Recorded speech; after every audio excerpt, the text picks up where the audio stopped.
இப்போ அவமானங்கள் ஏன் வருகிறது? அவமானம்னா என்ன?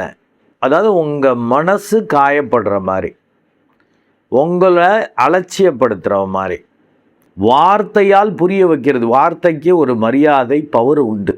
நீங்கள் ஃபர்தராக பேசுகிறது, திட்டுறது, சாபம் கொடுக்குற மாதிரி பண்ணுறது, இதெல்லாம் அது நேச்சர்.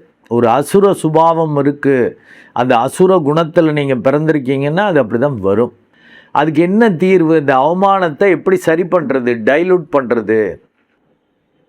ஸோ உங்களுக்கு ஏன் வைராக்கியம் தேவையில்லைன்னு சொல்கிறேன் அப்படின்னா, வைராக்கியம் இருக்குது அப்படின்னா நீங்கள் அதை பண்ணுறது. வைராக்கியங்கிறது நீங்கள் செய்யறது. நீங்கள் ஒத்துக்கக்கூடாது. ரொம்ப ஈகோ இருந்துச்சுன்னா என்ன பண்ணுவீங்க? என்னால் பாட முடியாதா அந்த இதுக்கு சொன்ன மாதிரி, இல்லாட்டி என்னால் ஜெயிக்க முடியாதா? அது ஈகோவாக நினைக்கிறது.